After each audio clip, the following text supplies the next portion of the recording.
Hello, everyone. This is Greg, your host of Goddamn Gamecube, and this is Season 4. Follow Goddamn Gamecube on social for updates on the show, and subscribe to us on YouTube for bonus video content. Thank you, and enjoy today's episode. Hello, everyone, and welcome back to another episode of Goddamn Gamecube. Greg and Riley are your hosts today, and today we are going to be talking about Death Stranding. And before I kick it to Riley, I want to recall something I tweeted out a couple of months ago. I said something to the extent of, I really want video games to get weird again. Like, show me something new, show me something really out there. And I think with Death Stranding, I got what I asked for. Yeah. What prompted that? Do you remember? I think I had replayed Silent Hill 2 or something like that. Yeah. And I was like, man, there's some really weird stuff in this game, and I really appreciate it. So I think this is going to be one of the more difficult games that we've reviewed. There's a lot going on. So Riley, why don't you take it away? This is going to be an interesting one. Let's do it. Yes, so this is, as most know, a new Hideo Kojima game. His first project since Metal Gear Solid 5.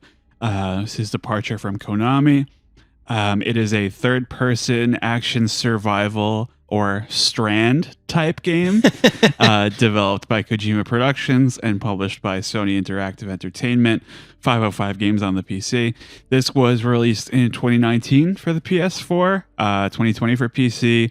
Director's Cut with a little additional content was released in 2021. Players assume the role of Sam Porter Bridges, portrayed by Norman Reedus, a delivery man who becomes the last hope of an organization that hopes to reconnect and rebuild a post-apocalyptic United States. So right off the bat, I wanted to draw attention to the fact that there was definitely some intent here with making Sam more of an everyman than Solid Snake or Big Boss or whatever. Would you say that his role as such, as an everyman, a more working class guy, is it somewhat diminished considering he is also the son of the president of the United States?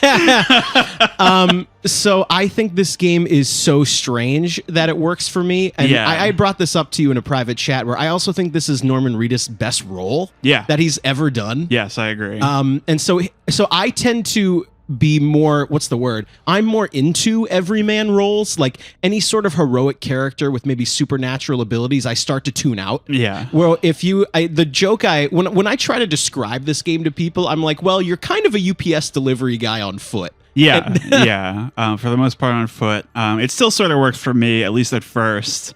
I think he's sort of portrayed as estranged from his family. His skill set is pretty mundane compared to like Solid Snake or whatever. And the condition that makes him unique, which is called dooms, I believe, seems relatively common in this universe. People seem to suffer from it from varying degrees. So I did feel a little bit more closer to ground than I would have otherwise. So the titular Death Stranding in this universe is an event that occurred, I believe, a couple decades prior, akin to a second Big Bang. A lot of that this season. Mm-hmm. This seems to have had many consequences for the world, but the principal one is that the relationship between the worlds of life and death has been altered. The afterlife in this universe is a purgatorial state called the beach, which we visit that pretty often. So humanity's newfound accessibility to this plane of existence has allowed them to sort of use it for communications. They use it for 3D printing, stuff like that, transmitting designs and stuff, and myriad other purposes. So they call this the chiral network. They talk about it a lot. And it seems to me that there is some symbolic intent here with respect to the internet. Yep. There's a lot of thematic kind of like, has it made us more connected? Has it divided us further? So as you say, the central gameplay loop here is carrying packages of various sizes and quantities from point A to point B. How do you feel about this concept, at its core? And do you think it held up over the course of the game's runtime? Okay, so this is a little complicated where I think the moving around in general is so arduous and so difficult. Yeah. Where carrying these packages is very engaging, but the actual gameplay loop, is not engaging at all. Right. Almost every objective in the game is bring this package to this thing. or go to this thing and get the package. Yeah. That's almost every objective in the game. They throw a couple of curveballs at you, but in terms of, we'll get into it later, like the type of people you're delivering to, or maybe some of the more, they could have had a little more fun with it, maybe. Well, yeah, or I think if we're talking about the details of the gameplay loop, I would have welcomed way more variation in the gameplay, other objectives, other things. Yeah. There's a lot of bring package to place and talk to person. Yeah. It's a lot of that. Yeah. So a key component is your weight limit and how its distribution affects your balance, especially when you're crossing uneven terrain. This triggers control which way Sam is leaning, like you do it with the shoulder buttons. Yep.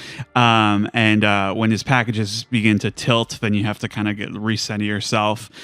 Crouching gives you better balance, but you will need to focus and slow down after jumping to remain upright. So there's a lot more consideration in that respect than other 3D action games. Would you consider this game to some extent be a walking simulator?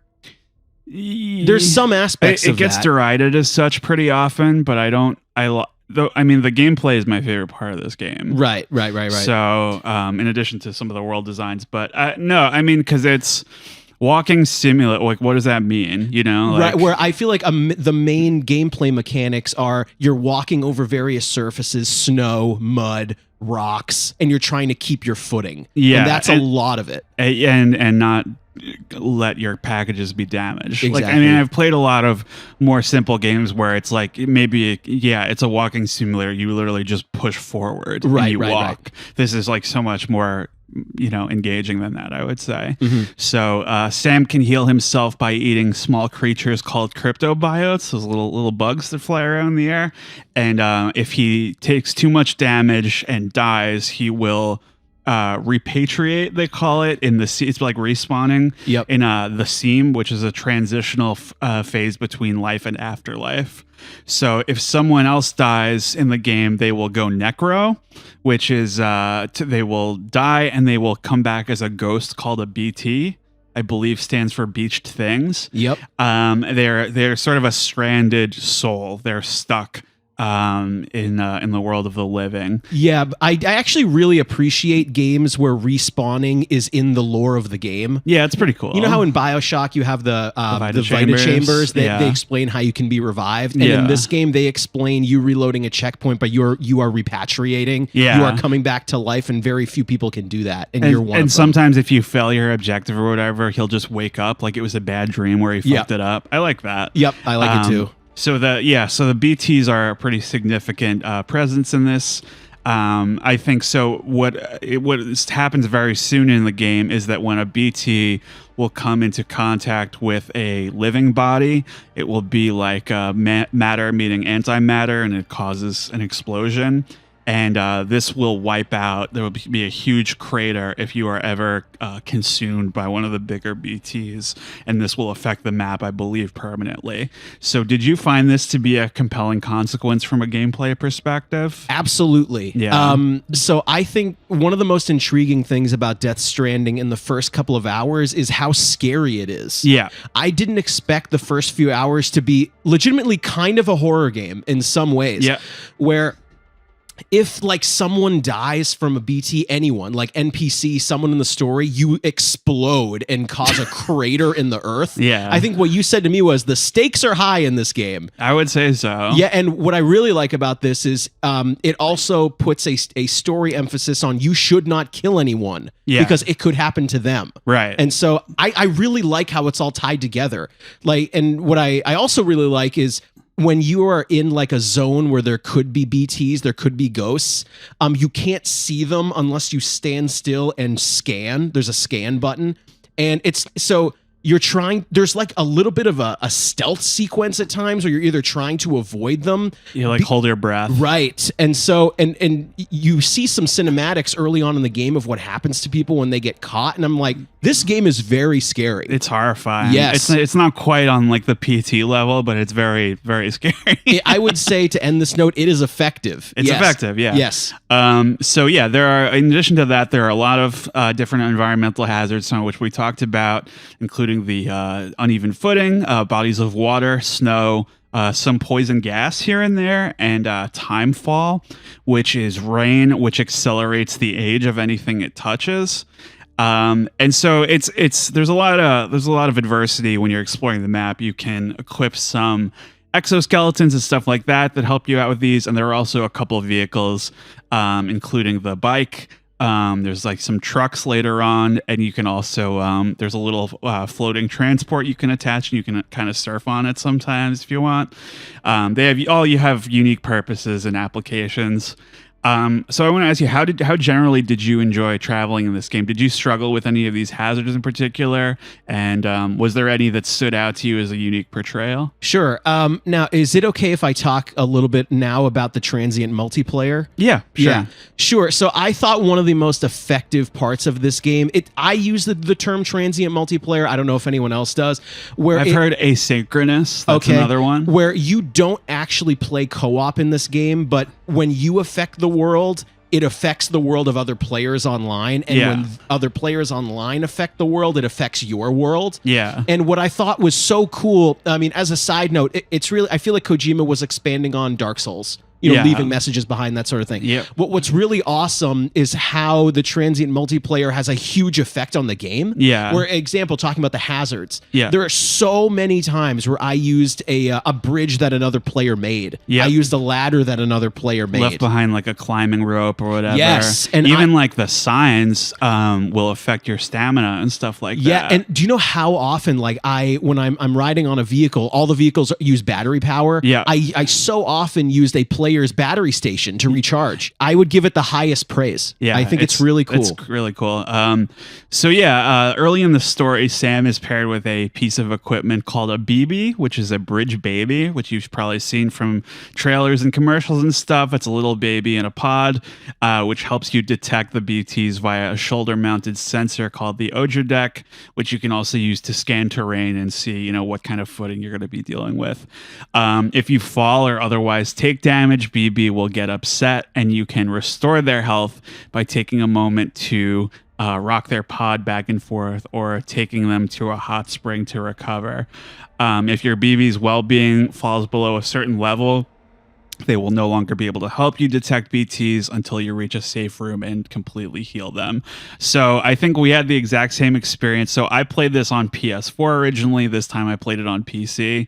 You played it on PS5, right? Yep. So we talked about this on the Silent Hill episode this season. I really hate motion controls. I did too. And it's just like, I liked it so much better this time because all you had to do to soothe the BB was to move the control stick back and forth, whereas I believe you had to rock the baby with the controller. It's a little, it's kind of cool, but if you fuck up, you have to do it, and it's like, I feel a little embarrassed. Yeah, and it's just cool. It's just it's a cool mechanic, but I think it got to the point where I said, "Fuck this! I'm just gonna wait till I get to a safe room and just heal automatically." Yeah, I'm not gonna. I'm just the only. This sounds terrible, but the only times I rocked the baby was when I can't stand this thing crying anymore. I can't stand this. Yeah. Well, I mean, there's not too many situations where it's urgent, but I tried to do it when I could.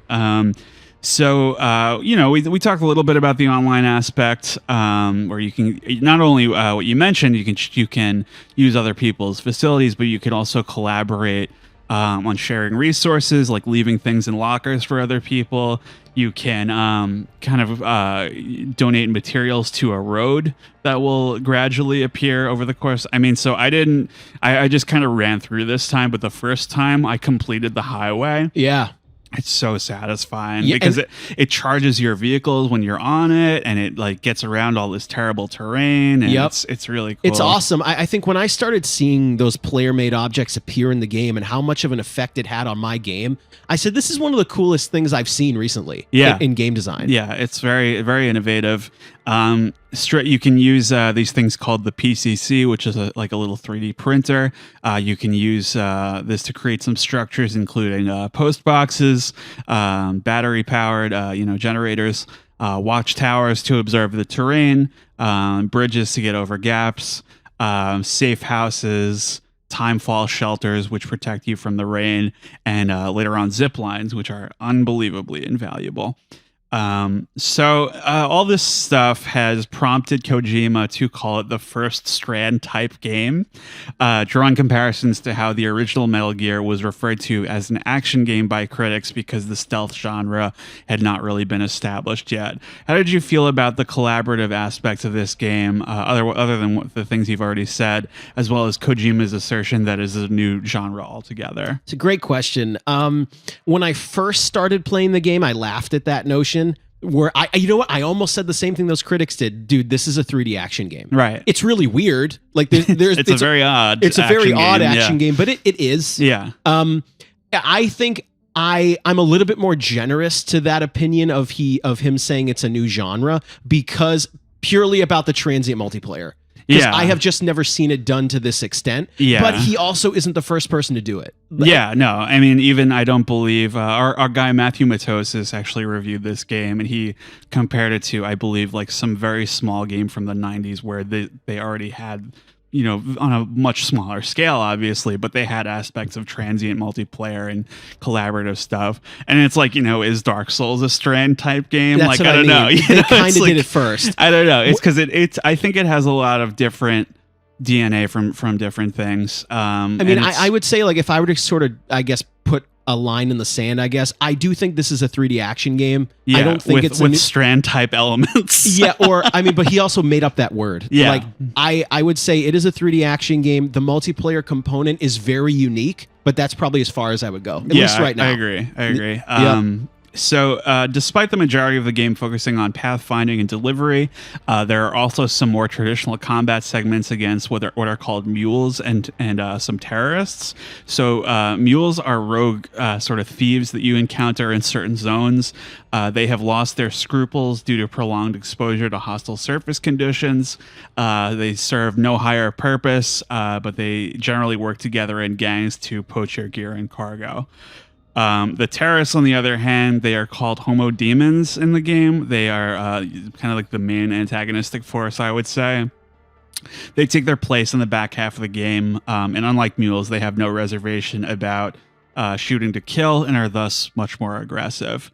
So the game gradually affords you standard weapons, both non-lethal and lethal, as well as other means of dispatching these people like bola guns, the sticky guns, which I like a lot, and the various grenades.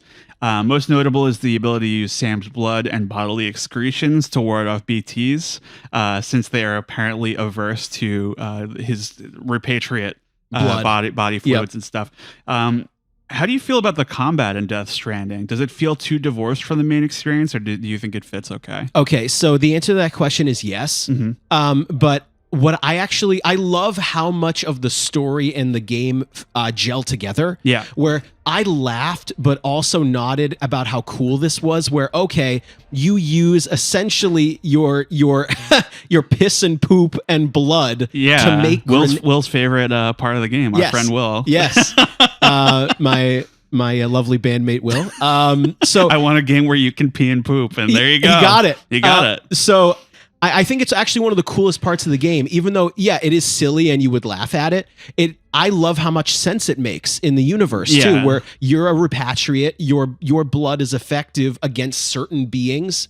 And for that reason, coating your bullets in blood or throwing a blood grenade makes a lot of sense. Yeah. And using your excretions as grenades makes a lot of sense. And you never really, I mean, I don't play too many games where you can pee and poop, and it's a big part of life. And it's really awesome. It's just awesome how it's integrated into the game and the story. And you can pee out in the world, and he'll be very private about, if you're around mules or even like enemies, he'll be like, I can't do it now. Wow. He's very private, but it's a very unique aspect of the game for sure. When it comes to the combat, for me, I think it helps a lot that all the weapon sounds they really pop. In fact, I mean, he's spent a good amount of time doing action shooter games. It makes sense that he would nail this aspect. But I feel like almost every audio visual aspect of this game is really well considered, and many choices they made are really refreshing. Some sound design highlights I'd like to point out for me are all the noises the BTs make. They're very scary. Yes. There's some baby ones. It's like very like altered baby cries and stuff. One of my favorite. There's some things where when I'm playing a game, one of the sound effects gets stuck in my head, like when I'm not playing it, like I'm at work or whatever. And for me, this time is the warning sound that the Odra deck makes. Me too. Yep. Like if I ever saw Kojima in real life, I'd start doing that with my hand. Yes. It's like I love it's so it makes it feel so, it's a ghost detector, but it feels like a legitimate piece of equipment or machinery. It's and really especially cool. in the beginning of the game when you don't have any means to dispatch them. Yeah. I'm like, oh fuck, I'm scared. It's tense because you associate it appropriately with terror, you know. And I really like also the little audio cues whenever a specific character calls you. Where I think the ones that immediately call to mind is when Mama calls you. It sounds like the Rockabye Baby kind of melody, and Heartman is the funeral march. I'm not sure about the other ones, but there are some that stood out. You had a couple you want to bring up? Well, so I only want to backtrack just for a second. Yeah. I actually the thing about mules and terrorists, I thought that was perhaps one of the weaker parts of the game, where I found myself just kind of running through those sections. Like, I don't think... Unless you had... Because I did like that there were a couple missions where you talked about variety. There are a couple where you need to go into their camp and get something. Yeah. And I thought those... Because ideally, you're sneaking through. Yeah. And it's... I like that aspect of it. But, I think it suited that he would be averse to combat and kind of sneaking through. I think it makes sense. But I don't think they were the most engaging parts. Like, having to actually take out a weapon and shoot at other people... No, not the most engaging. Not the mule and terrorist parts, but yeah, definitely. So speaking of the characters, Death Stranding features a incredibly unique cast featuring the voices and likenesses of many of my personal favorite actors, plus some film directors and assorted creatives from all over media. All character designs were based on the original designs by MGS veteran Yoji Shinkawa. We'll discuss each character as they come up in the story, but did you feel that the motion capture generally worked pretty well? Yes. I think they did a very good job of where I started forgetting that these are A-list and famous people and they're just doing a good job. Yeah. I thought it was really great how Guillermo del Toro's motion or faces in the game. Yeah. I thought it was cool. I thought they did a good job. It's interesting that it's just his likeness. Yeah. And there's other people doing like the motion captures, other people do the voice. It's pretty cool. But he's a very unique looking guy, so I'm glad they got him in there.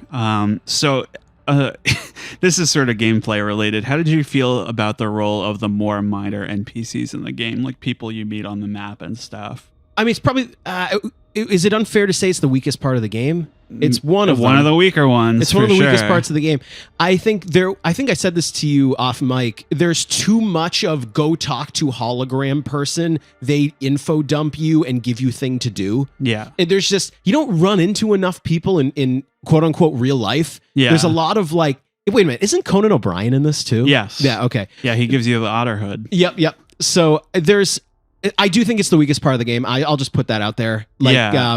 I have a rant whenever time allows. Yeah. I mean, do you have more to say about this? Or it felt like to me that I know the world is supposed to feel lonely and dead, but there definitely was not emphasis put on the main like settlement and hub locations of them feeling lived in. Example, they say, there's literally like information that says this city has 56,000 people. Where are they? Right. Like, I don't understand. They're all underground. Yeah, I don't understand, but it's one of the weaker parts of the game. Yeah, no. I think like also you eventually, once you sort of start to clean up the world a little bit, you see other porters out there. They're just kind of masked like the MSF guys in the MGS games. Like, they're not descriptive. I think you could have done something with those. Like you find this guy who's like his leg is broken or is in a weird situation or something like you mean helping other porters but in game? Yeah, they don't do any of that. No. So I'd like to talk about the NPCs a little bit. They do give you tangible rewards the more you build your bond with them. I mentioned the otter hat for Conan O'Brien. It's helps you when you fall into water. It will allow you to control the direction you can swim. Got it. So it's a tangible reward. And it does make sense that nobody would want to leave their shelters. Right. Especially considering how horrifying the world is. That being said, I think there were a lot of missed opportunities for characterization with these characters. There's a handful of interesting things that can happen where if you stop bringing the elder his medicine, he will die and become a BT. Interesting. And you see like the hologram is replaced by the BT ghost. And there is an interesting side quest involving pizza delivery that has, it's almost like a great payoff, but they blew it. So let me tell you, did you finish this one? I only did some of it. So basically what winds up happening is the guy is Peter Englert is the guy's name. It's actually Higgs the whole time. Because I believe they were both scientists that worked on the particle project or whatever, so the names are connected. But Higgs, the villain of this game, is the guy who's been ordering pizzas from you the entire time. And what happens is, with the place where you deliver it to him, you eventually that opens up. I think it's the only bunker that opens up and you can explore it. And he's got not only like a bunch of like half-eaten pizza boxes, but also like photos of you everywhere. Like you see his like operation and stuff. Wow, that's cool. So it's like, big but here, you find that out because at a certain point in the story, once Higgs has been defeated, you get an email from him saying, I was the guy who was ordered. Like that should have just been, look, you should have just leave it alone. No, like when you deliver the last pizza, it opens up and you find it out for yourself instead of reading it in an email. It's like, why did they have to be funny there? Right? Just don't do it. No, it's terrible. All right. So in a similar vein, the lack of diversity in the Knots cities and shelters I found pretty disappointing. Yes. I think on some level this is intentional. All of these structures are clearly like prefabs. Yep. And Bridges is portrayed as somewhat of a homogenized, maybe a little bit invasive organization. Considering this, it also makes sense that people are apprehensive about joining a larger whole. I mean, it's like one of the most common, like why people like yokels in small towns are afraid of like the globalists, you know, like they don't want to join the larger whole if it means sacrificing their privacy or individuality. So maybe on some level, this was intentional. That being said, there are a handful of shelters that have a little bit more personality, even in the delivery chambers. The one that sticks out to me in particular is the Timefall Farm, which has cases of the beer that they make, the Timefall Porter, and some agricultural supplies. Why couldn't this be the case for more of them? You know, like the guy who does engineering and stuff, maybe have some devices or stuff on the walls. Well, like I said, the cities and safe locations they make sense in universe, but they're not interesting. Right. They're just points on the map. Yeah, it sucks that there wasn't like a little bit more. Make it feel lived in. Yeah, that's a big thing. So, in that vein also, how did you feel about the overall visual design of Death Stranding? Sure. Okay. So I think they did. The game looks, I think, as good as they could have with how not only how big it is, with how much you can manipulate the environment. Yeah. Like I don't think the open world looks bad. I don't think it's the best thing I've ever seen. Yeah. I just think they did the best they could with, dude, this whole thing can either be cratered or there can be bridges built on it. Yeah. That's the best you can do. Yeah, I agree. I appreciate, as I mentioned, I appreciate how tactile and believable a lot of the equipment looks. It feels very kind of something that you could imagine people making in 50 years or whatever, especially the Audra deck, as I mentioned. I like the BB capsule and the vehicles. I like anything that is, it's not sexy, you know what I mean? Like it's just kind of, it looks a little bit clunky and cumbersome, and it's just like it makes it more lived in, I would say. I think it's an interesting decision to make the United States look like Iceland. But I feel that the map feels very sculpted in a way that complements the ebb and flow of the terror and the relaxation. There are, I felt like it was paced well with the mountains are a huge obstacle. Yep. But there are moments where it flattens out and you can kind of chill out for a second. The bleak or the scary sections feel appropriately grim. There's a lot of heavy like rain falling on you. It feels very oppressive.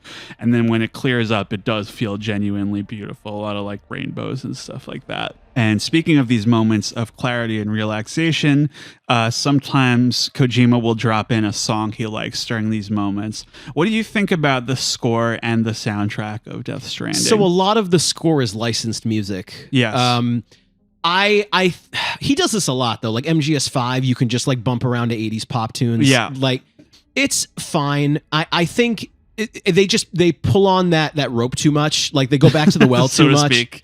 Like it's a cool moment when you've gone through this hugely oppressive environment. The sun comes out, you're walking down a hill, and then a licensed song plays and they tell you who the artist is, and it's very relaxing. Yeah. They just do it too much. It happens so often. I have some thoughts on this. So I like the score a lot. Like the electronic stuff is really cool. When it comes to the licensed music, I agree with you. I think it could have been used a lot more judiciously, where I felt like a lot of songs were getting cut off after like 20-30 seconds because because I'm not slowing down when it happens. Like you keep moving forward, and 20-30 seconds. Oh, I'm in BT territory. Like you should have planned that out a little bit better. You know what I mean? But I do like the music a lot. A lot of the is from an artist called Low Roar. This fellow recently passed away. Oh, really? Yes. I didn't know that. About a month or two ago. Actually, I think it was October specifically. I actually saw this band and I met this guy. Really? When? This was, I believe, 2017 or 2018, because I heard their music was in the first trailer for Death Stranding, and I thought it sounded really cool. I checked out more of their music. They're an Icelandic group, and they were playing at Brighton Music Hall. And I went out in the back, but they were opening for somebody. I went out the back. He was playing pool out there. We had a little conversation, took a photo together. Maybe we can post it on our socials or whatever. Wow, that's really cool. But no, he was talking about, what it was like to collaborate with Kojima, and he was surprised at how much of their music he wanted to use. It wasn't just one song. It's a lot. And I felt like there were certain moments where I first listened to these albums some years ago, and then when I heard them in context in the game, I liked them more. Like when you first arrive at I think it's Lake Knot City. It's a very like Radiohead kind of sounding. He's got kind of a Tom York thing going on, but I like the music a lot. I just think they could have deployed it better. Ultimately. Yep. And I don't know. He's a really nice guy. It's just a shame he died. Do you want to get into the story here? Or? Yeah, sure. It's cool that you got to meet him. I don't think you ever told me that. Really? Yeah, that's cool. No, he's a cool guy. But it wasn't that. I think he had pneumonia or something. Okay. He was like in his early 40s. Okay. But no, cool guy. So I think that's all the preamble taken care of. You want to get into story and well, boy, wade through this craziness. Yes. Yeah, let's do it. It begins. I like the opening of this game a lot. Very cinematic with Sam outrunning the timefall shower on his bike. So early detail I want to point out is that it shows it happening. It kills a flock of birds because it accelerates the age of whatever it touches. You never see birds again in the rest of the game, and it's weird that they still exist. Yeah. I was actually going to bring up at some point, I don't believe there are any animals or other wildlife in the entire game. I don't think so. I don't think there's any. You know what? They probably did this Maybe to some show. fish. They probably did this to show you what it does. Show you what the rain does. Yeah. But it's kind of weird how it only happens once. It only happens once. I don't know. Maybe they live in caves or something. So you're on a routine delivery, interrupted when Sam encounters this woman Fragile, and they're forced to hide in a cave from BTs that they experience. So she tries to convince him to work for her. He says no. He kind of just does his own thing, just takes the contracts, right? So he is delivering packages to Central Knot City.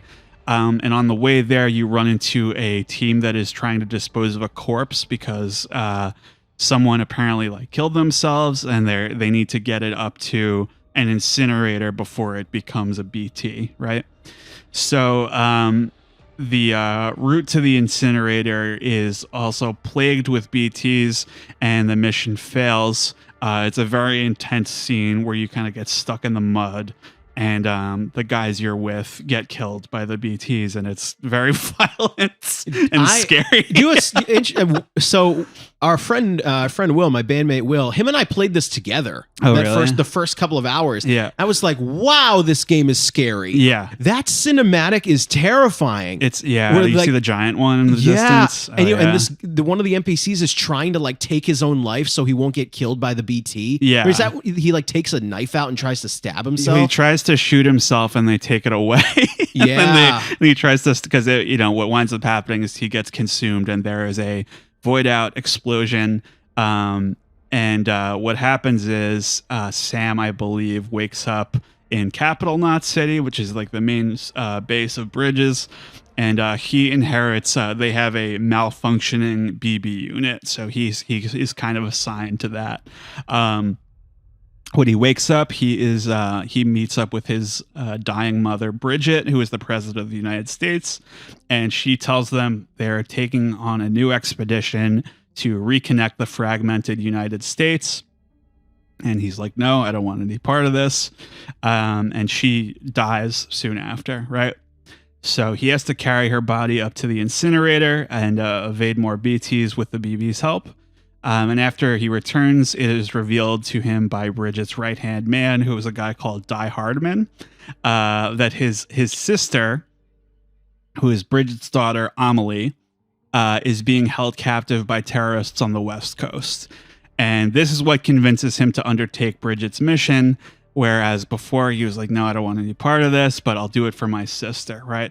So did you feel compelled by this? Why or why not? The intro to this game is like, there's so much happening. Yeah. Where you get this really scary cinematic of two dudes like being killed by ghosts, and you have to repatriate, right? Because essentially they explode. Yeah. You wake up and then giant crater. Right. And then someone tells you need to go deliver morphine to the president because she's dying. The president is your mother. Yeah. It's like, what the fuck is happening? And then it's kind of comical. You have to deliver the president's dead body to an incinerator, and she's just on your back. Yeah. This game is so odd. Yeah. Like, it reminds me, there's actually the show It's Always Sunny in Philadelphia. Their last season finale was the exact same premise. Wow. It's like, so you have to carry her body, and it's like hard too. Yes. And it's like, I think it works because it's like, imagine what this guy is feeling and thinking at the time. It's really like heavy. But when it comes to the expedition to go across America, I was a little thrown by the fact that you can tell something is off with Amelie from the start.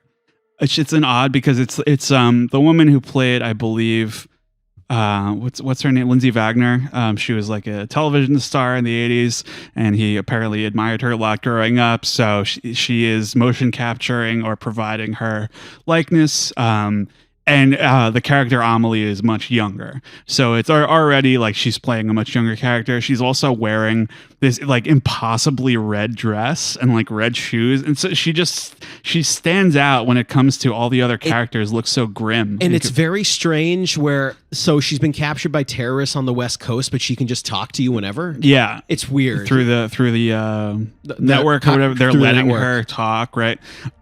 She just doesn't seem as authentic or forthcoming as the other characters, at least at first.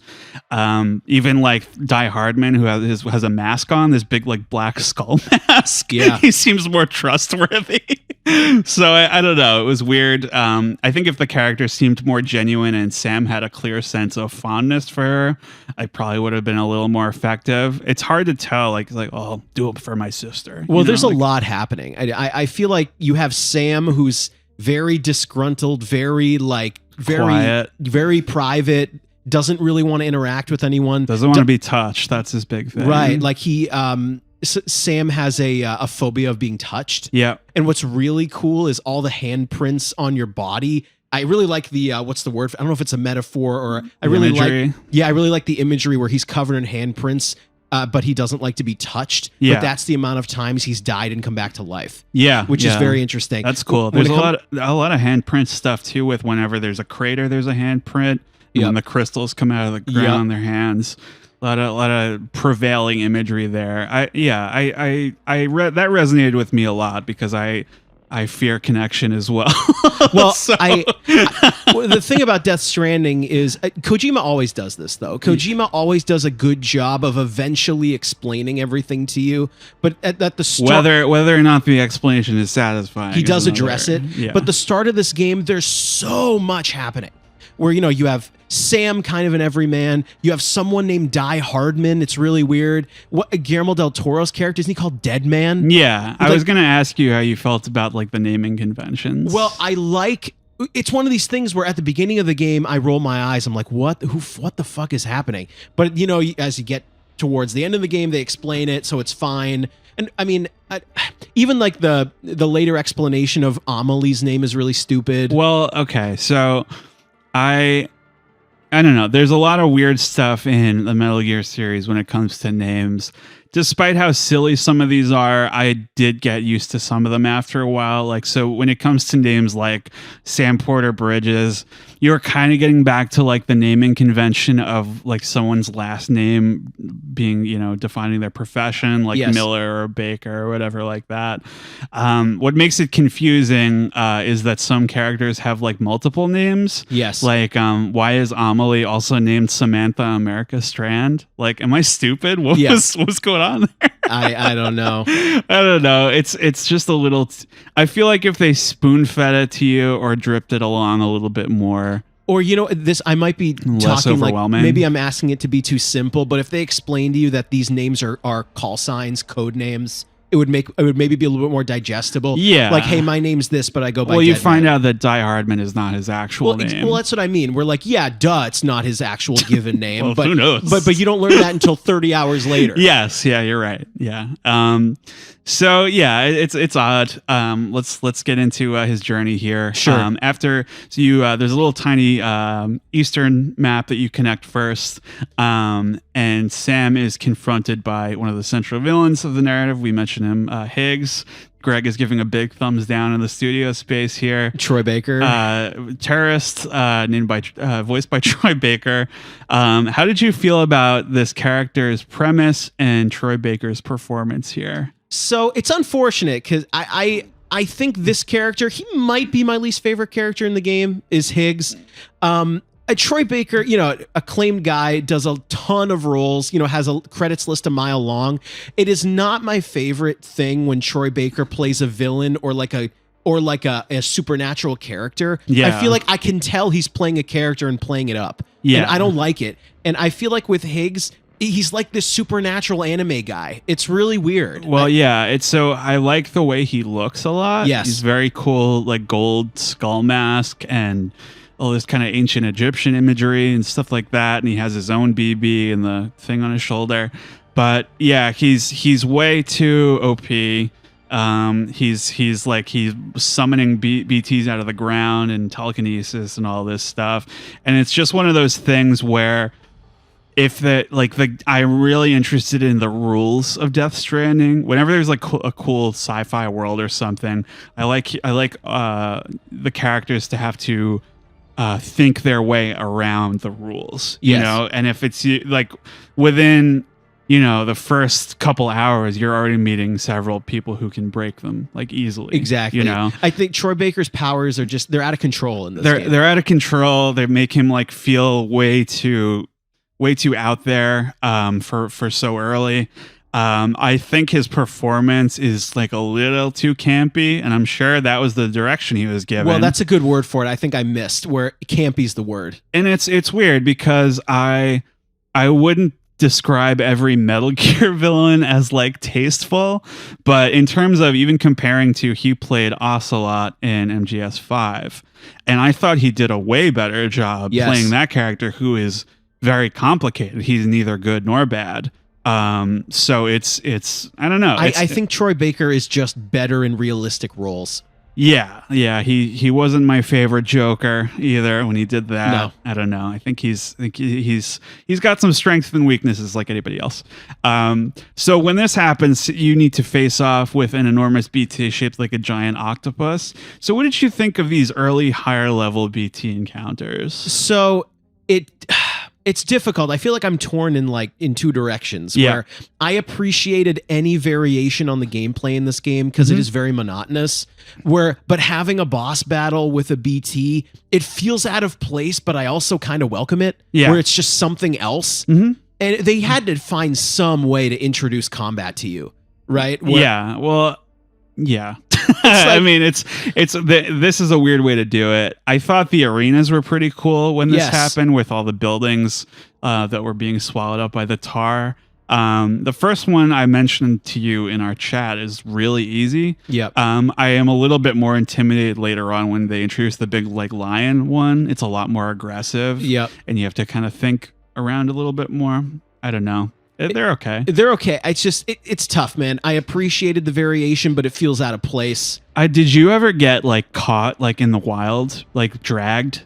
Once? Yeah. Once. So when I first played it, it happened to me near like that wind farm and in like the woods. Yep. And there was like some kind of dolphin. Yeah. Me too. And I'm like, yo, what's going on? Yeah, I mean, I thought I was such a cool guy. Dolphin in the woods. Yeah, I thought I was like such a cool guy, like driving my bike 100 miles an hour, and then I just ran into a BT and got just flattened. Just wrecked. And the first time it happened to me, I lost all my cargo. I ran to the city hoping to get some reprieve, and like you can't do anything at your destination unless you have all the cargo with you. So I just took a little break, and then I went back and I went looking for all my stuff. There's enough in like little situations similar to MGS5 where a lot of the most memorable stuff happens in the world. Yeah. You know? Well, I mean, I only game overed once in the whole game. So Yeah. I mean, I survived getting caught by the BT, but there's just. And my cargo survived too, but like there's a lot happening in this game. Yeah, there's a lot it's going very on. overwhelming. So after you defeat this first kind of boss, Sam and Fragile take a boat to the main central map, which you spend most of the time in the game in, and you begin to get a sense of her past with Higgs as well here. So she seems to be feared and disliked by many of the local preppers because they believe she intentionally destroyed one of the cities on Higgs' behalf. In reality, she was tricked into doing this and winds up sparing another city from a similar fate. You watch the flashback where she has to run. He takes all her clothes off, and she has to run through the rain with very little clothes. He puts a mask on her head, and she has to toss the bomb into the tar where it will be safely disposed of.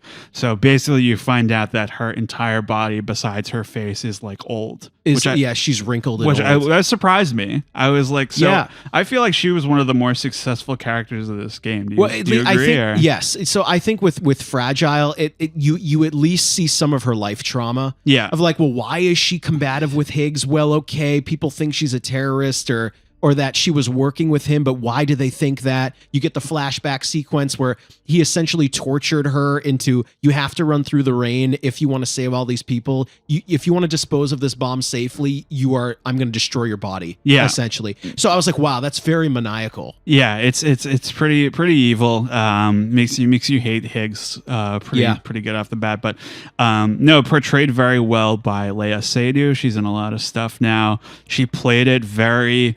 I think the motion capture was a success for me in this way, where it allowed her to be subtle. Yes. Whereas it could have been, very broad or like compare this to Meryl and MGS1. It's fucking night and day. Yeah, it's crazy exactly. how far we've come. But no, I felt like she was a very successful character. She lets you fast travel, but you can't take any gear with you when you do it. So I thought that was a cool way to kind of get around it, where you can't really abuse it as much as you could in other games. Yeah, well, her like kind of quote unquote magic power, Doom's power, is she can essentially teleport around. Yeah. Yeah. But she has that little umbrella, but it does wear her down. And what I didn't realize is that if you do it a lot in a short amount of time, she'll get angry with you about it. Really? So it's a nice little touch. I mean, I only fast traveled a handful of times. Yeah, me too. Yeah, me too. So over the course of the game, whenever you initially connect with BB, you experience odd like flashbacks of this character portrayed by Mads Mikkelsen. Maybe my favorite actor ever, like the living actor, let's say. I think this guy is awesome. He's got such a weird and unique presence in this game. He's always speaking from behind glass, like you're getting the perspective of the BB, right? Around this point in the story, you are whisked away to his beach, which is a decaying, like kind of glitched out World War I battlefield. Yes. Did you find this to be a welcome change of pace? Yes, and I would have welcomed more of it. Yeah, for sure. It's crazy. I think it plays really well. The atmosphere is very unique and disorienting. There's a lot of like stranded sea creatures and stuff like that. And you actually, I like that you have to use the Odra deck to find Mads Mikkelsen versus using it for avoidance. You have to use it to track him down and defeat him in like a little boss battle to get returned to your own world. This World War I section is essentially Death Stranding shooting section. Yeah. Well, I like it more than the mule and terrorist stuff. Yeah, that stuff is kind of throwaway. I feel like this stuff was very effective. Yeah, it's very disorienting because it's kind of the central mystery of what's going on with this guy. I think it's terrific. I think you put in a great performance, but there's more on that later. So your next major objective is helping the character Mama. This sequence was a bit of a mixed bag for me. I'd like to talk about its successes and failures, if that's okay. Mm-hmm. I'd like to go, and then you can add to it. So I think the character Mama, I think the conceit of this character is very engaging at first. Essentially, so her child died in the womb in some kind of accident. She's like buried under rubble and stuff. And it has become like a benign BT, like a baby ghost, that she can't leave this area. That's why she's kind of holed up in this rubble. That's where her lab is, because she can't stray too far from her baby. And she later develops an attachment to Sam's handcuff thing he uses for like, it's like kind of like an Apple Watch, I guess. Yeah. Kind of like a Pip-Boy. Yeah. Yeah. So you use it later. She develops something that can sever the umbilical cord that connects BTs to this plane. So you eventually have this weapon that you can use to get rid of BTs on the map. And the first thing you use it on is her own baby, and you have to press the button yourself. And I thought that was very effective. Yeah, me too. That's how you teach the player something, is through a story moment like that, you know? I thought all that was incredibly effective. However, they also introduced that she has a twin sister called Lakna, and this feels really unnecessary to me. It feels like as a sort of a complication on a character that was already fine. Yeah. I think it makes it just less effective, because it's like sometimes there's an unwritten rule where if you're having to make a character more interesting, if you have some on paper, you combine them. Sometimes that's a good idea. In this case, I think it would have been better if this was given to a different character. Like you have twins who are kind of connected in a weird way, and then you have Mama who's connected to her baby. I think that would have worked way better for me. Yes. When you reach one of the cities, Lakna turns you away, and you have to walk all the way back to Mama's bunker to grab her and bring her to her sister. I was like, because I like it when it happens later in the game, but this was just like, oh my God, dude, I have to go back and do this all over again with somebody on my back now. So once you get there, Mama dies. And what happens is she somehow, like, it's like she joins her consciousness with her sister, and she has like two different colored eyes representing the different people. And I think you had like, you had like a really good thing going there, man. And you just kind of made it. Like, I think they blew this one. I think it started out awesome. Yeah. Unfortunately, I don't know. Do you feel this? Like, yes. So it started off very effective, where the character's nickname is Mama, right? Kind of interesting why she called that. Yeah. You know, she had a baby who died in the womb, and you have this BT that essentially lives in her house that is nonviolent. Yeah. And she gives you a weapon to kill BTs, which is slicing an umbilical cord. Yeah, You or have like to- letting them pass on. Sure. Right? And you have to do it to her. Yeah. And I'm like, wow, this is very effective. Yeah. Like, wow, this is very, very Poignant. yeah, very.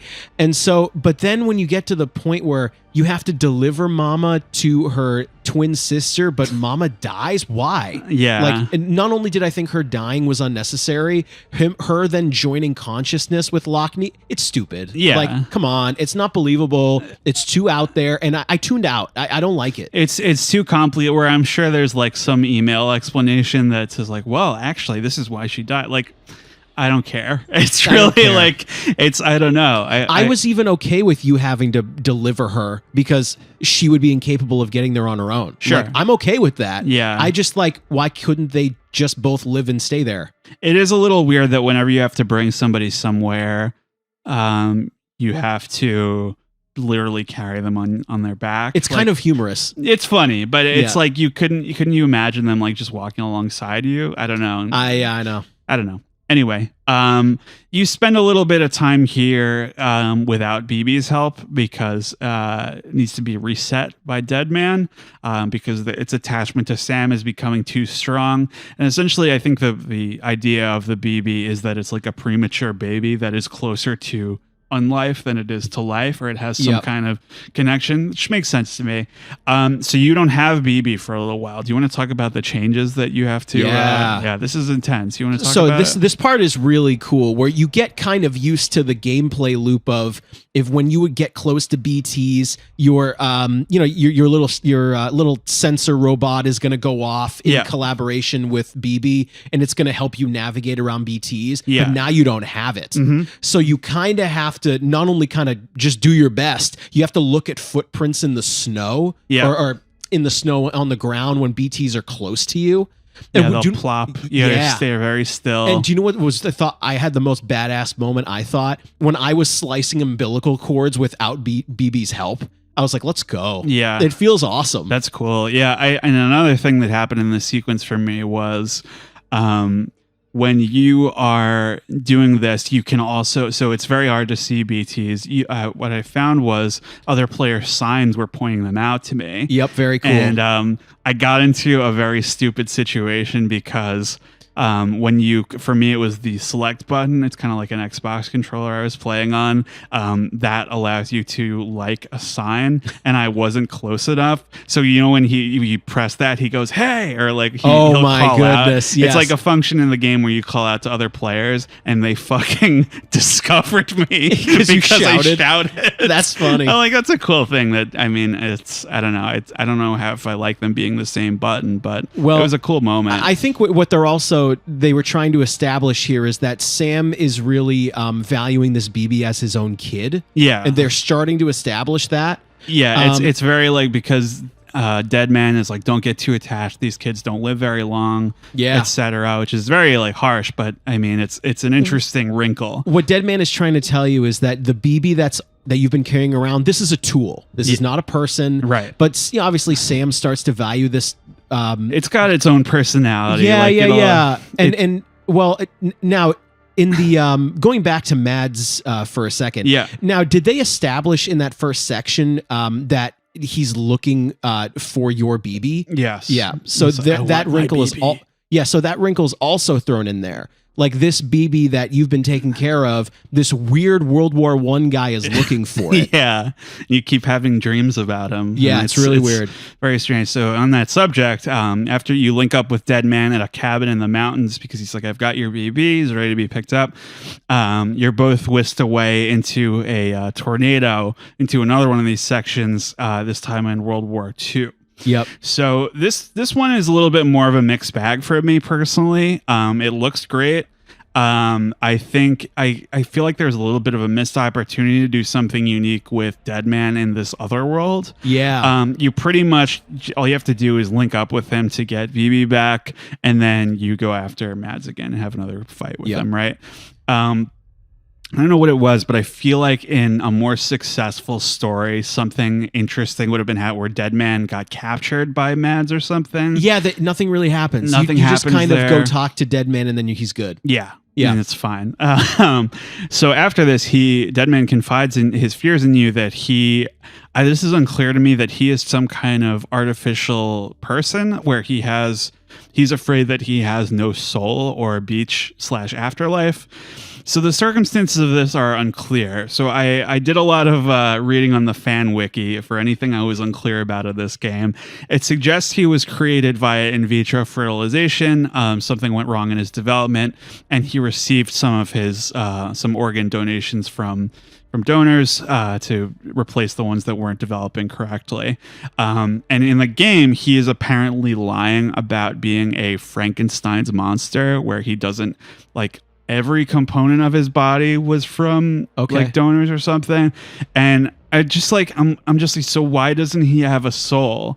None of this makes any sense to me. Well, I think it's probably, I'm assuming you're correct that it's unclear. He's probably hinting at where maybe he is scared of becoming a BT or becoming this sort of purgatory afterlife, or doesn't know if he would have one because of how he was made. Yeah, but it's just unclear about the resolution. It's unclear how he was made, and right. I think it could have gone down smoother if you made the revelation a part of the story instead of another exposition. Sure, yeah, dump, you know what I mean.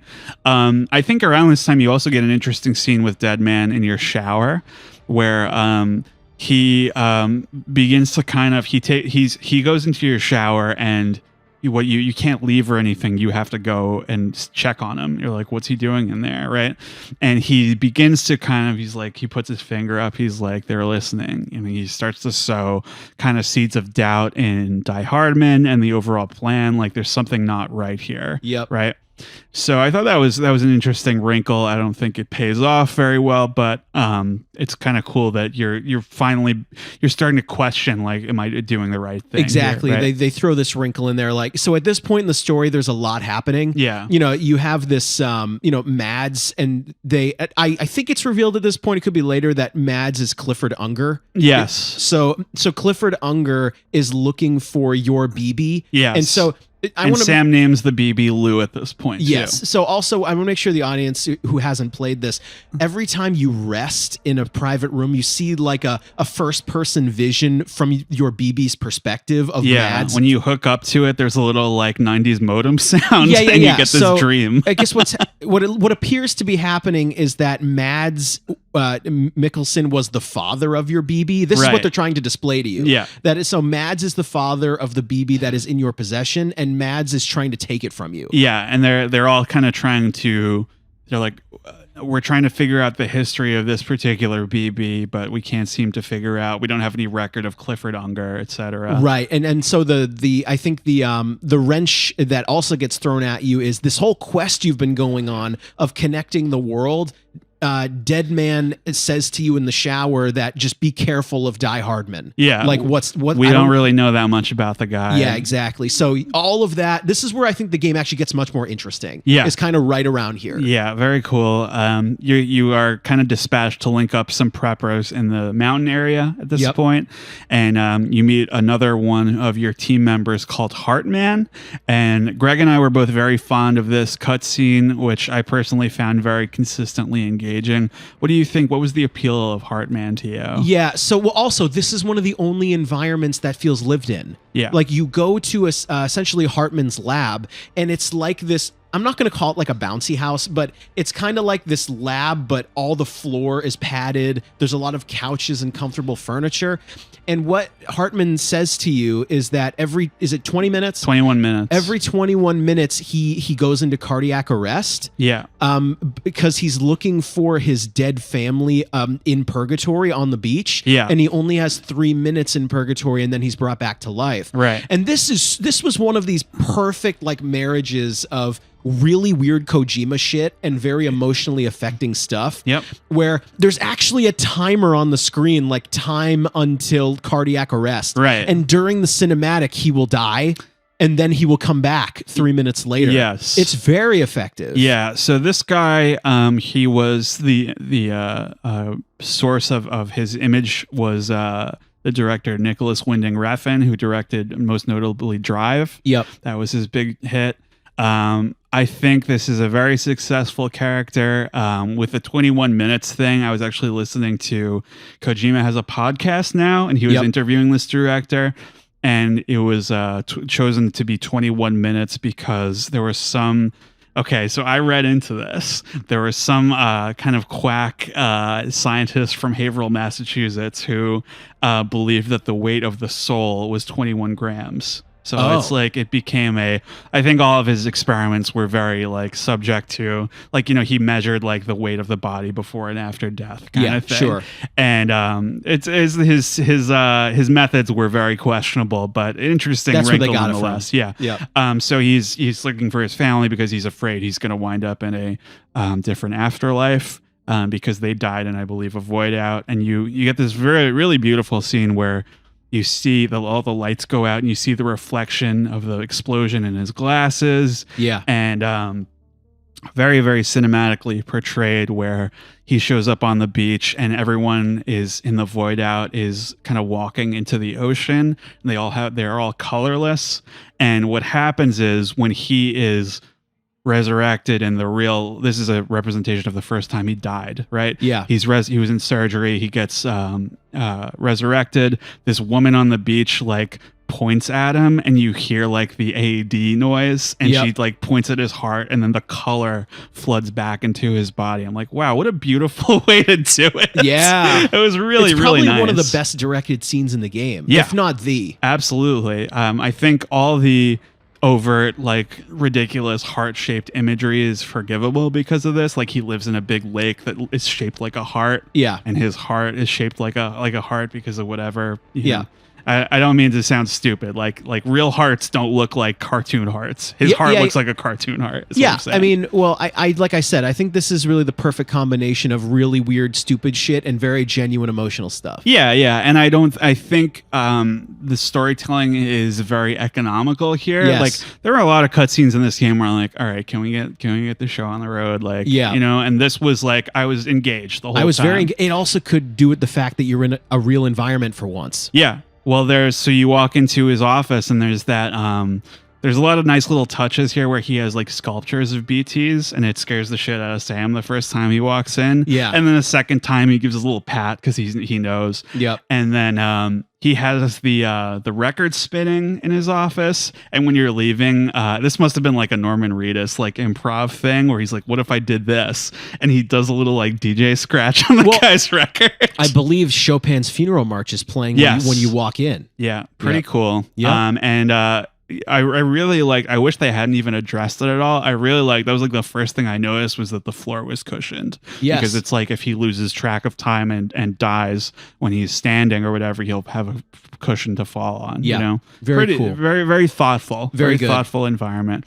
So with the help of the surviving scientists in this area, Hartman begins to piece together the series of happenings that led to the Death Stranding. And it seems that, I mean, this is a known thing in nature where every time there was an extinction event is, you know, like the dinosaurs or whatever. It's like, you know, a dinosaur, ice age, meteor, all that stuff. Et cetera. Yeah. So every time this happens in the Death Stranding world, there is one organism that, their umbilical cord, I guess, connects them to the other side, and that's what incites this, right? They show you like a dinosaur that had one, etc. Yep. And in this case, they believe it is Amelie, which and so it's believed that this is why Higgs kidnapped her to kind of usher this in to complete like the extinction of so life for on some Earth. reason, like Higgs is trying to complete this extinction, thinks Amelie's the key. And that's kind of where Hartman is leading you to. Yeah, and it's the Higgs motivation for me. It works better than I thought it would because it's you know, a classic villain. I want to destroy the world, twirling my mustache, etc. But I mean, like think about how many weird like accelerationists there are in real life where it's like, well, we're just delaying the inevitable. We may as well fucking nuke the planet. I guess. I think his motivation. His motivation is not the most compelling part of this. No, but I mean, it makes it versus people who want to try and make a civilization versus people like, we just need to end it. You know, kind of similar to your Dark Souls, maybe ending fork there. A neat gameplay moment here happens, actually. I thought this was great, where you have to let yourself get captured by BTs to cross this like belt of tar. Right, you're into the West essentially Coast. like trying to get to Southern California, Yes. and you have to cross this ocean of tar. Yeah. And this took me a couple of tries to understand what was happening. Yeah. Where you have to get captured by BTs, so you go to like the tar ocean world, and because buildings come up out of the tar, and you have to run across the buildings to get there. Yeah. It's very cool. I liked that it was because I love it when this happens, when you are being kind of trained to play the game a certain way, and then you have to do the opposite of what your instinct is. Yes. to progress, right? So I was very bothered by this scene, because I have a big phobia of enormous undersea creatures And the giant whales? whales that come out of the ground. Ugh. It's pretty scary. I thought it was really stressful when you have to get across, because it goes on a little bit longer than those other boss encounters. You have to go about 700 meters. Yes. Yeah, it's long. Pretty long. So I have another like very head scratchy moment here. When you wash up on the shore, Higgs tells you that Amelie is here in Edgenot City, and it is now a race between the two of you to reach her first. And I was like, wait, I thought he captured her already. Yeah. So I mean, like you find out that everything is not as it is, but I wish it was like Sam asked the question, like, wait, that doesn't make any sense. I wish it was brought up in universe. Like, I thought you had her already. Right. Yep. Or talking to his team and asking that question. Mm-hmm. I really like how in this part the platforming and traversal translates to the ruined city. Yep. I thought that was awesome, and very bizarre the gas bag BTs that show up. Really weird. Where's this coming from? I have no idea. It's like these almost like flying jellyfish things. Yeah, it's really like weird. the first Mass Effect with the gas bag guys. It's very strange.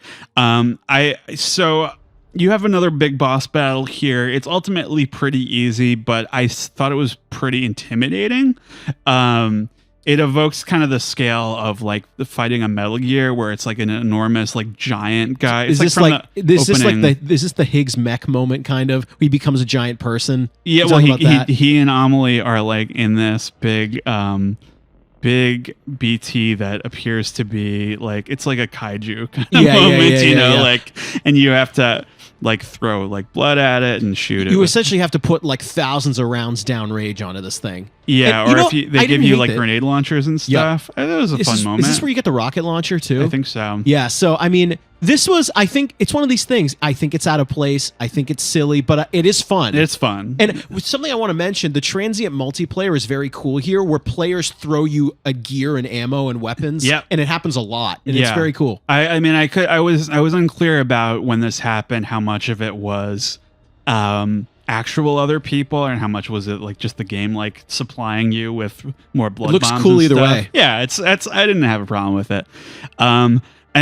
So what happens here after you defeat it, Higgs actually shoots Sam to death, which I thought was awesome. And what you wind up having to do when he repatriates, you have to go to Amelie's beach to confront Higgs. So I actually initially really like the boss battle with Higgs here, where you have none of your equipment and you have to just use destroyed pieces of cargo to whack him. I thought that was awesome.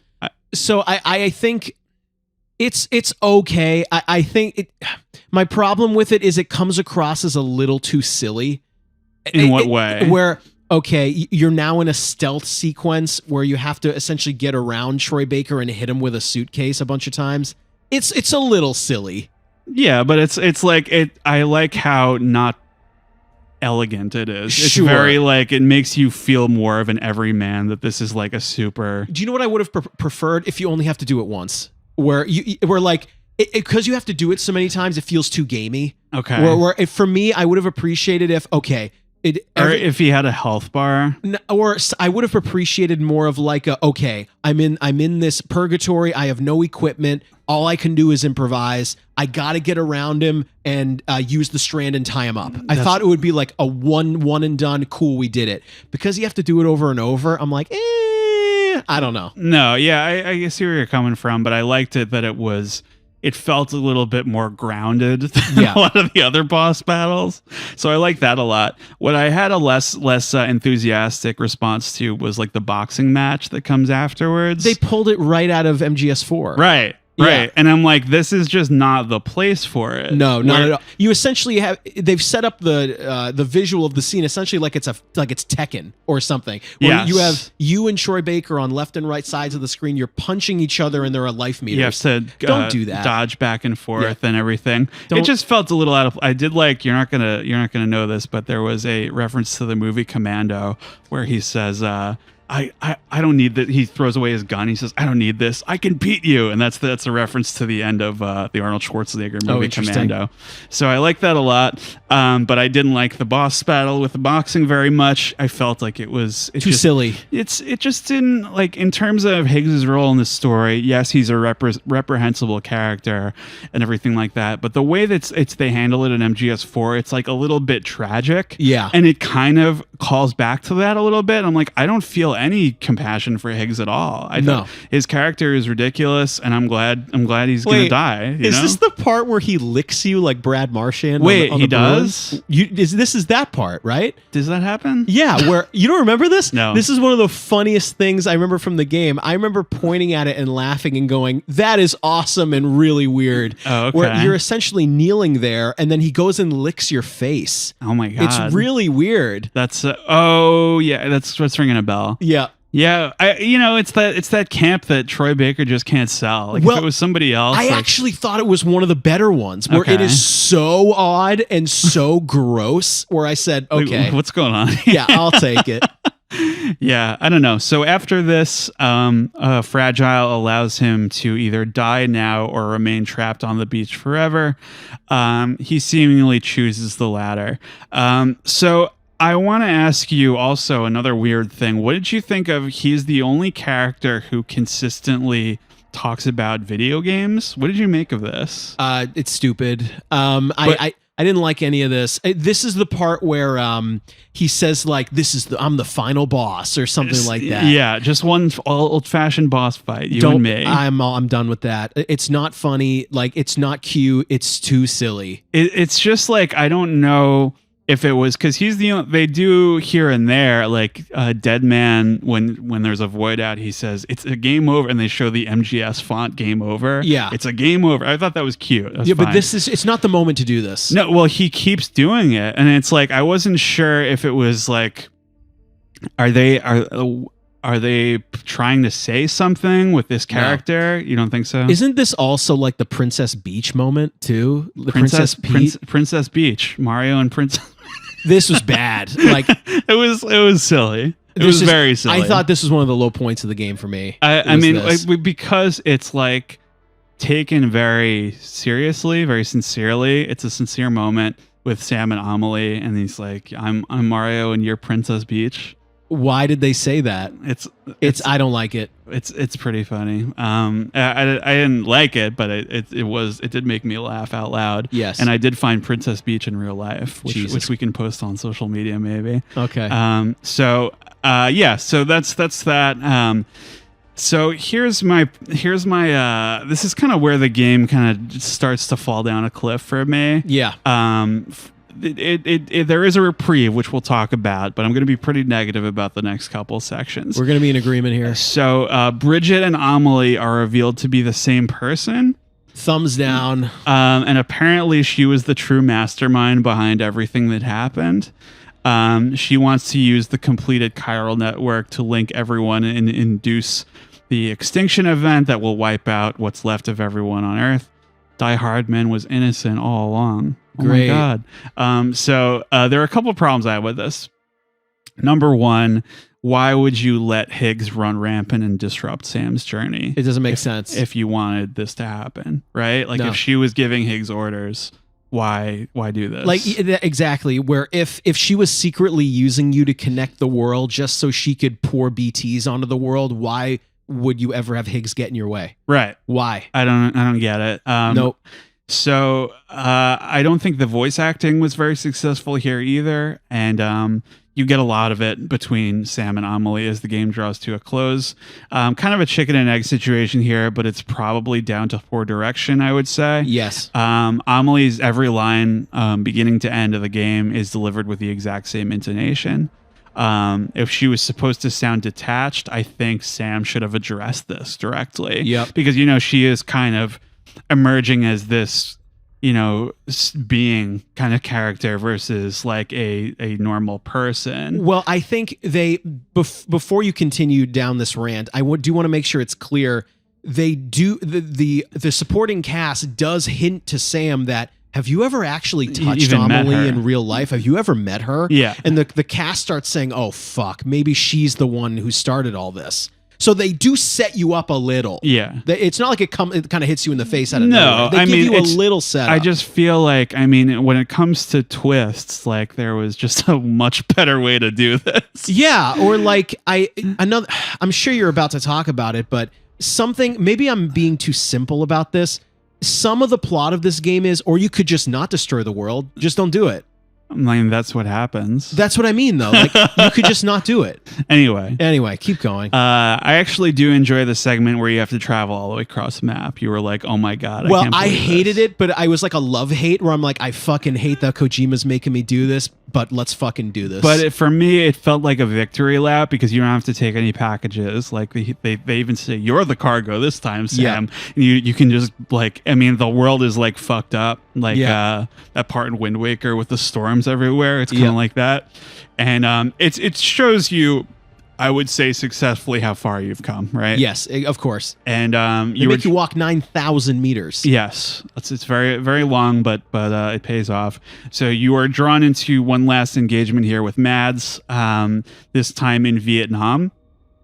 It's something I really like about these sequences as a whole, where how the combat evolves over time. Yep. Whereas World War I is just guys running at each other, right? Yep. World War II is you're using all the bombed out scenery to your advantage.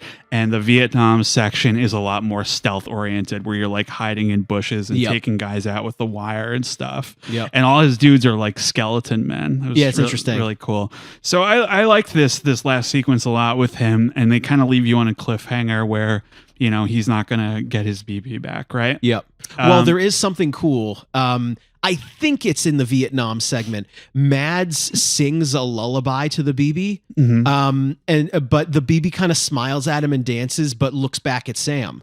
Oh, really? Instead. Interesting. Where it's like they had this cool setup here where I thought the BB was going to recognize the song and go, "Oh, it's my dad." Right. But that doesn't really happen. And so it kind of stuck in my brain of like, well, what's going on here? Yeah, it's cool. So, a pretty nice way of transporting you back to the eastern section of the map, and you have to defeat this giant flying whale boss fight.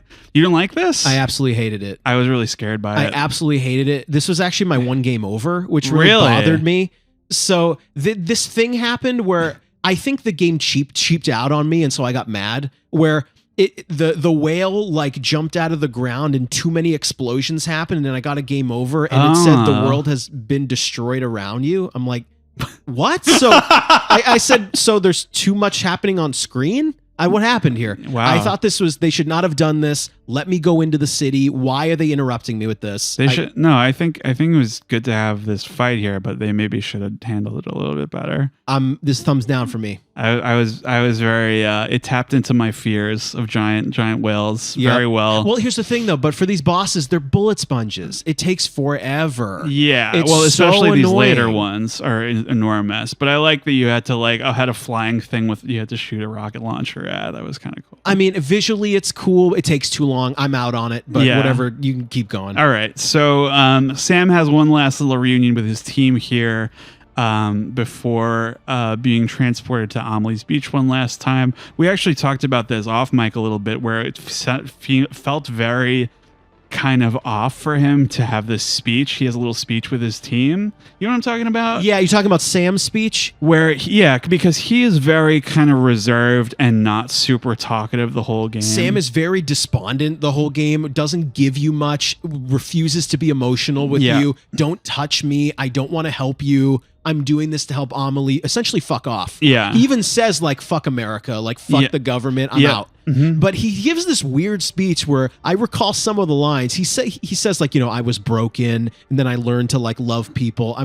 Why are you saying this? It's something where you should really be feeling instead of saying it out loud. It feels odd. Yeah, because he does talk a little bit more and more as the game goes on, but this is like the most he talks, and it's just like. Do you know what's fun? I think my brother Nick said this. It's one of these moments where, hey, if you didn't get the email, this is what happened over the course of the game. Right. This was his character development. Yes. So this part here I would describe as absolutely wretched. I do. So you have a confrontation with Amelie here on the beach. And so I'll start off with a positive and then I'll go into the negatives. So I appreciate that the answer here is giving her a hug. I think that's cool. You have to address your phobia. Yes, you have to address your phobia, but in terms of it's also kind of an inversion of the snake shooting the boss moment. Yeah. Very similar to that. And it ties into the broader themes of connection where he's choosing forgiveness at this point, So I do want to set this up for our audience again. You are tasked with going to Amelie's beach to confront her because essentially she's going to extinct the world. Right. And you feel like you are the one who could tell her to stop. Right. So, and you're the only person in this group of supporting cast who could do it. Yeah. So Fragile sends you there. Mm-hmm. And that's this. Yeah. So I like that aspect of it where that's the answer versus she gives you a gun and says you can either shoot me or not. Right. Yeah. She essentially says like, it's really odd, but like she says something to you like, you could trap me here, and so I'll never destroy the world, or we could just watch the world burn together. Right. And I almost thought this was going to be the end of the game. Right. But your guy Kojima, you take option C, which is neither. Right. So I thought it was for his character at least very powerful and earned. Yes. But her character still just did not work for me at all in this moment. They blew it. There's also what seems like an eternity as you watch like the credits roll and she like explains the internet everything. Hates this. Okay, and good. I agree. It's okay. It's one of these things where it's cool, but people don't know what to do. Right. And people think the game is over. Right. But there's hours left. Yeah. So let me set the scene here, unless you were going to. No, God. Where essentially the credits are rolling on the screen. You're in this purgatory beach, and you have to essentially run around and you run around and do nothing. You essentially run around and play around, and then you sit down and Amelie text dumps on you and dumps a speech on, and it's like 20 minutes. Yeah. I thought this would have been effective one time where the credits are rolling. You get stuck. Like it's like they kind of dangle that fear like, oh, now Sam is trapped on the beach. Right. They're trying to essentially show you that Sam is also trapped in purgatory, but he saved the world. Yeah. But that's not the goal of this. The goal is there's hours left of the game. Yeah. If you ask me, you didn't play Hitman Blood Money, right? No. They do a cool thing where the end of the game, you're laying in your coffin. And you're like, oh shit, did my guy die? But you slowly hear his heart start to beat. Mm-hmm. Oh, I'm not dead. They should have done that with this. They will give you a clue where something else is going to happen. Just keep playing along. Or something to do, something where you had to figure something out, or at least not make it take 20 minutes and not have her do an exposition dump. Or you know what I would have preferred? Maybe she's off in the distance and you're like, well, the credits are rolling. Maybe I have to go to her. Right. You got to give the player something to go on. A lot of people online stop playing. Okay. And you can't, it's bad direction. It sucks because I tell this to everybody that there is a really huge down spike in this game, like towards the end, and then it just rockets right back up. Yeah, it's fucking crazy. Yeah. So I would say this part is bad direction. Yeah, I don't like this part at all. Let's keep going. Sam is rescued by his team here, which I thought was cool. Thanks to the connections that he's made, so they are able to rescue him, and Die Hardman gives a State of the Union about the future of America, and I liked his confession scene here where he explains kind of his role in the plot. I think it's a great performance, but you don't fully appreciate. I feel he's not even being like completely honest, so you don't really appreciate why he's being so emotional until after the final scene. Yeah. So Sam has a poignant farewell with Fragile here. And kind of mirroring the beginning of the game, but he seems to have to bring an unresponsive BB up to the incinerator. What's his? Yes, Lou. Yeah, so up to the essentially incinerator. they're asking you, hey, your baby Lou did die, he's not functioning anymore, and you have to go incinerate him. They're recalling the intro. You have to do it for your mother, right? So connecting with Lou one last time, he plugs into the port, and you get an extended flashback that pieces together all the various dreams and sequences involving Cliff. And how did you feel in this moment? Do you want to talk about like how you? Yeah. So because I know how I feel, but I this haven't is heard from you. this was very effective, but I kind of want to save my thought for the very final shot of the game. Okay. But what I did think was very effective, the entire game, you're looking from, when you get these weird flashback sequences, you think you're looking through the eyes of your BB interacting with Mads Mikkelsen, or his name is Cliff Unger in the game. Yeah. You're getting the first person, you're looking through the eyes of the BB, but now it's reversed, where you actually get a third person cinematic of what has been going on in these jumbled flashbacks. Yeah. You kind of get the whole story. Why don't you explain? I think for him, it's like he's finally piecing it together, and you essentially discover. So Mads is trying to escape this facility with the BB, and he gets shot by Die Hardman, who is his former comrade. But Die Hardman was working on behalf of Bridget, who really wants this. I think it's one of the, if not the first BB, one of the first, and like we need it for our experiments, etc.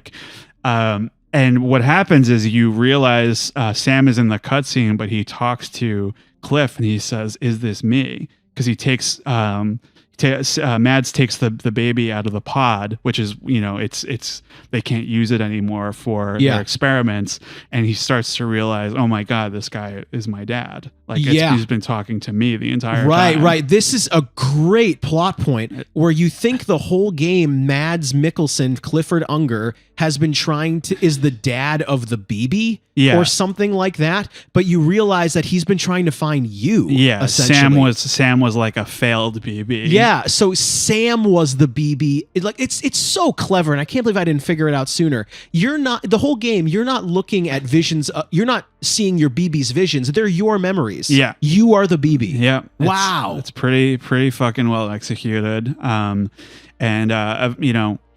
What happens is that Bridget will adopts Sam. It's like your adopted son, and what winds up happening was I did want to address that the still mother is like the Cliff's wife. She's in the room the whole time, like she's just comatose or whatever. He winds up mercy killing her here, right? Yep. And what I didn't realize last time was that her name is Lisa. Yep. And I'm like, oh my God, is this another Kojima real life connection with PT and Lisa? Maybe. You know what I mean? Like the baby like getting stolen, the Metal Gear getting stolen, you know what I mean?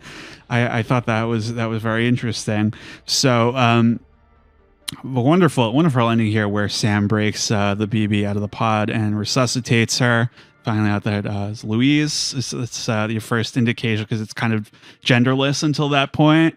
Would you have something to say? Sure. So I think what really tied it all together for me, this final quest essentially is your BB Lou, has passed away, quote unquote. Yeah. And you need to take Lou to the incinerator, but you start piecing together that you were a BB that was broken out of a BB containment, and they say there's like a 30% chance of life. Right. And you survived.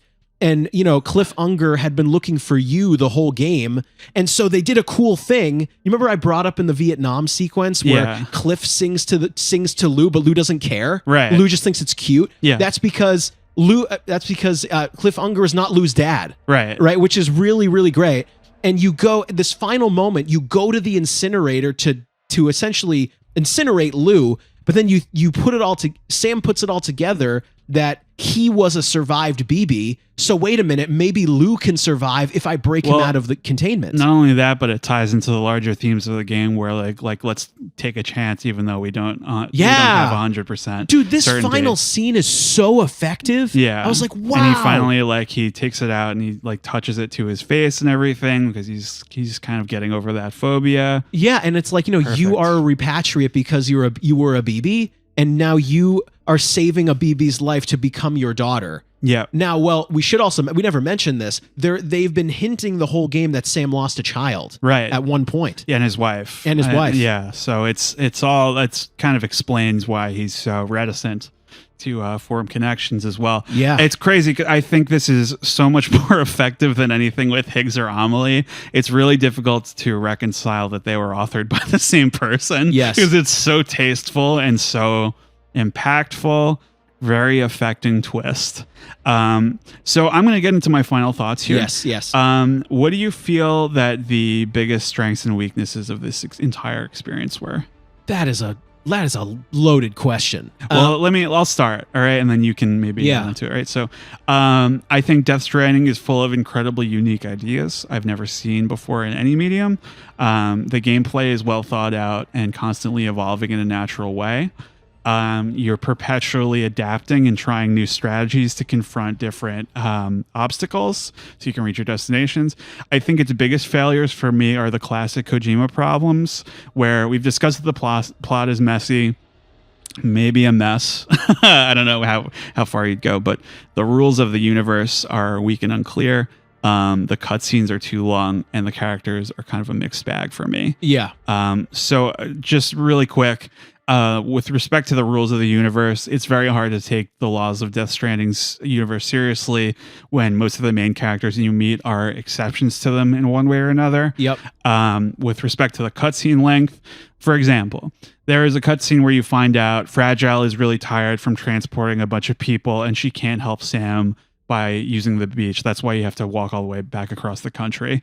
This is a 30-second conversation at most. This is stretched out into 5 minutes. It didn't need to be 5 minutes. Yeah. Just like 30 seconds back into gameplay. You know what I mean? Like, no need for that. Characters, I would say the biggest problem I have is that, like, take your traditional narrative character arc. Has a beginning, a middle, and an end, right? A character you meet is in a situation, something happens to them that affects them, and at the end, they act in a way, usually they make a choice of some kind that illustrates the way they've changed. Sam would be a perfect example of a successful character arc to me, right? Occasionally, you will have a character who doesn't change at all, despite changing circumstances, and they're either rewarded or punished for this. These are all positive examples in narrative fiction. The characters in Death Stranding, by contrast, for the most part, either have a beginning and an end, or sometimes just a beginning. Yeah. Instead of wasting time on the frivolous details and the side quest involving the chiral artist, which I would say is one of the worst parts of the game for me. Yes. I don't know why there was so much screen time devoted to that random NPC. Especially, so you have to bring this woman back to her husband. And they both think that each other is dead, and you have to carry her to his shelter. And it's very long and drawn out. It's not a very good voice performance, and to make matters worse, you get the email afterwards that it didn't work out, like they broke up. It's like, it's such a slap in the face for like putting your time into it. It's like that sucked. I think instead of wasting time on that, you should have had a complete arc for all the major characters on your team to impress how important Sam's journey was. For example, Hartman, he either finally finds his family or lets go, maybe trusting that they're going to reconnect on the other side.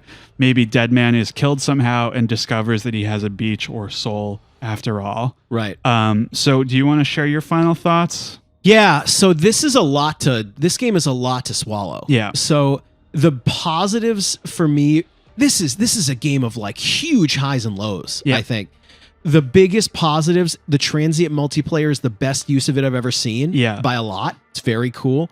I have never seen a game where just walking somewhere is so hard. Yeah. Where the gameplay is very much like, can you cross this mud and water and rocks while carrying a box? Mm-hmm. And that's a lot of the gameplay, and I have never seen that. Mm-hmm. I also think especially for a AAA. Yes, and the final story beat is so effective and so like, oh my god, it recontextualizes the entire game. Yeah, it's amazing.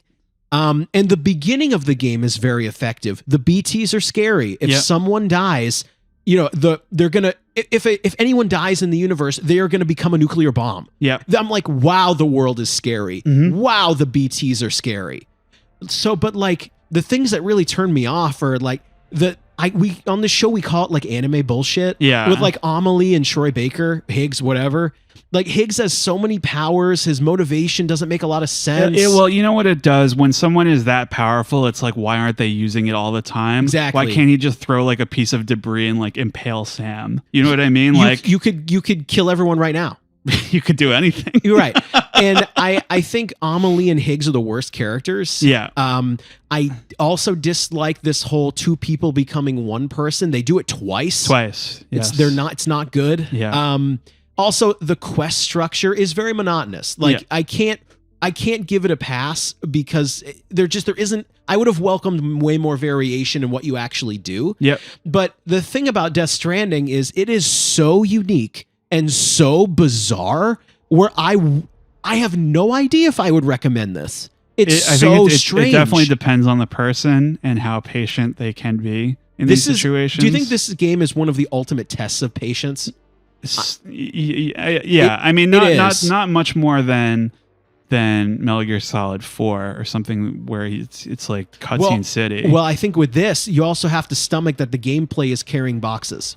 Yeah, well, I mean, if you're into that, you're into that, and if you're not, then I don't think you'll have a good time. No, I mean, those are really my final thoughts. What would you grade it? B-. Okay, I was going to give it a B. Okay, I think B- because it's so strange to say some of the characterization and let's put it all together. Characters, voice acting, narrative, direction. Some of it is the best I've ever seen. Yeah. And some of it, I can't believe they were written by the same person because it's so bad. Yeah. It's crazy. And so I think I have to say B- because the gameplay is also a huge plus and minus. Yeah. Very unique, very boring. Yeah. Like it's so hard. Yeah, it's weird. So last question, Death Stranding 2 was just announced at the Game Awards 2022. Oh God. Do you have any hopes or expectations for this? Did you watch the trailer? I watched the trailer, but what's funny is I played Death Stranding after I saw the trailer. Oh, interesting. So I have no idea what to expect from this. I mean, it's gonna be something about Sam now has a daughter to take care of, but they're trying to bring the world back together, right? There's some positive and some negative based on that trailer where it appears to me that Fragile is taking the stage kind of now, which I would welcome very much. Do a completely different character. I hope that that's what they commit to. It looks like Sam maybe got caught in the rain or something because he looks old now, like Deadly Premonition 2. Interesting. And Fragile, comparatively, she looks like very young. Like they show her like exposed arms and everything. She's not old, so I don't know what happened there. Maybe that's a flashback. But there's some really cool imagery. There's a lot of like the red road people like walking through the desert. I don't know what that's about. But Troy Baker's back somehow, and I don't want it. I don't want it either. He seems to be kind of like a cyborg of some kind. Oh no. And I just, I know what to expect now because nobody knew what the fuck Death Stranding was going to be when he first announced it. Yeah. The fact that it was like a cargo thing didn't come through until a couple years later. So now I have a clearer picture. I hope it's more. I don't think we need to do that again. I hope it's more like survival based. I think that would be a cool kind of direction for it. Yep. I just know what Kojima is capable of now. I know there's going to be a lot of really cool ideas I've never seen before, probably some stuff that disagrees with me strongly. And as far as the plot, it's kind of anyone's guess whether he'll be able to pull it off. Yeah. So that's it for me. Yeah, I mean, are you wrapped on Death Stranding? Done. Nice. So I think that was one of the more difficult games to summarize. Yeah. I thank everybody for listening to this. It is a very interesting game, for better or worse. And we will catch you guys next time on Goddamn GameCube. Thank you.